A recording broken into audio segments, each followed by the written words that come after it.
Olá, e hoje eu quero homenagear um professor que é coautor de um livro chamado Prelúdio à Análise Combinatória, o professor Tavares, Raimundo O. Tavares, acho que de Oliveira. E o professor Raimundo, ele escreveu em determinada época uma coluna na revista do professor de matemática, que era um pouco um resumo do que ele tinha feito numa apostilazinha para ensinar a resolver inequações produtos. Hoje aqui nós vamos falar simplesmente das inequações produtos de polinômios do primeiro grau que tenha raízes diferentes cada polinômio. Então, nós não vamos falar o caso geral, porque o vídeo ficaria muito longo. Então, nós vamos falar só daqueles que têm raízes diferentes. Num outro vídeo, eu gravo a situação de quando tem raízes repetidas, mesma raiz. Então, começamos com uma inequação, né, que está escolhida aqui para a gente fazer, que é a seguinte: x menos 5, que multiplica 2 menos x, e isso aqui ainda multiplica x mais 3. E eu quero que isso seja maior ou igual a zero. O professor Tavares ensina assim: coloque uma reta e coloque as raízes em ordem crescente. A raiz desse aqui é 5, vou colocá-la aqui. A raiz desse aqui é 2, eu vou colocá-la aqui. E a raiz desse aqui é menos 3, em ordem crescente tem que vir para cá, menos 3. Então o método que ele desenvolveu consiste no seguinte: escolha um número que seja maior que a maior raiz, ou que esteja entre duas raízes. Por exemplo, se eu escolhesse o 0, o 0 está aqui. Se eu escolher o 6 está aqui. Não pode ser raiz, tem que ser um desses números.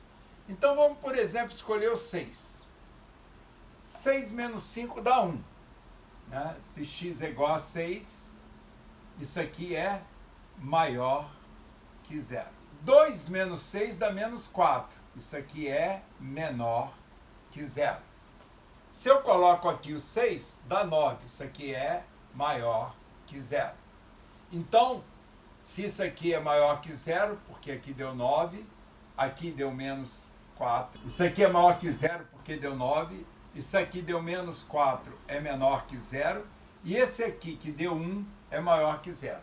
Então aqui é o quê? Positivo, negativo, positivo. Se eu multiplico um positivo por um negativo, dá negativo. Se eu multiplico um negativo por um positivo, dá negativo. Então, aqui isso é negativo. Daí para frente é simples, é só ir trocando os sinais. E escolher o que eu quero, que seja maior ou igual a 0. Então, eu quero que venha daqui até aqui, ou que esteja nesse canto aqui. Então, a solução disso aí pode ser escrita da seguinte maneira: é um conjunto dos elementos reais, tais que esse elemento tem que ser menor ou igual a menos 3, ou eles têm que estar de 2 até 5. Se eu quisesse escrever em outra linguagem, podia escrever na linguagem de intervalo, seria escrito assim, ó: de menos infinito até o menos 3, união com de 2 a 5. Esse é o método que ele disse. Recapitulando, eu acho as raízes, analiso o sinal num intervalo qualquer, fazendo uma substituição numérica, e aí então observe o seguinte: é só fazer essa alternação de sinais. Observe que isso tem que ter raízes diferentes, não são quaisquer raízes. Se tiver duas raízes igual a 2, a gente tem que pensar de outro jeito. Mas ele colocou isso, está na revista do professor de matemática. E vamos fazer um exemplo agora, pensando quando acontece uma divisão. Vamos resolver esse aqui: x menos 2 3 menos x dividido por x, que multiplica x mais 3. E eu quero também que isso seja maior ou igual a zero. Nesse caso que tem divisão, nós temos que tomar cuidado com uma coisa interessante, que é bom a gente olhar. É que no denominador não pode ser zero. Então, as raízes que estão no denominador, eu tenho que colocar alguma notação que indica que ela não pode ser zero. Então, vamos ver aqui quais são as raízes que eu tenho. Eu tenho 2 como raiz, mas está no numerador, e como aqui é maior ou igual, eu deixo essa bolinha cheia. 3 também é raiz. Está no numerador, eu deixo essa bolinha cheia. 0 é raiz, mas está no denominador. Eu vou deixar essa bolinha aqui aberta. Por quê? Porque não pode ser assumido o valor zero no denominador. Não existe divisão por zero. E a outra raiz, a daqui, é menos 3 também no denominador. Eu simplesmente coloco um zero e coloco aqui menos 3. Vamos analisar, pegando um número que seja maior que a maior raiz, 4. Se eu pego 4 aqui, ó, aqui dá positivo. 4 menos 2 dá 2, que é positivo. Aqui dá o quê? Se eu pego 4, dá negativo. Aqui deu negativo. Aqui deu o quê? Positivo. E aqui também deu positivo. Então, na verdade, como eu tenho só um sinal negativo, aqui será negativo. Então, observe o seguinte. Ali é negativo, aqui é positivo, aqui é negativo, aqui é positivo, aqui é negativo. Ele quer que seja o quê? Maior ou igual a zero. Então, me interessa esse pedacinho aqui e esse pedacinho aqui.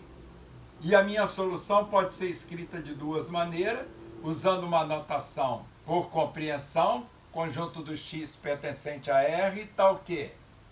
Menos 3, olha o detalhe, menor que x, menor que zero, ou, olha o detalhe aqui, 2, menor ou igual a x, menor ou igual a 3. A escrita na notação de intervalo ficaria assim, ó, x igual, intervalo aberto aqui de menos 3 a 0, ou seja, os números estão entre menos 3 e 0, ou, intervalo fechado aqui, ó, estão de 2 a 3.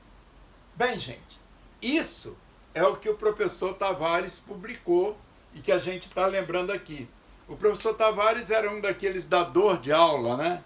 Passou a vida toda ensinando, preocupado. E esse método ele desenvolveu porque ele deu aula muito na década de 60, 70 e 80, talvez até na de 60 também.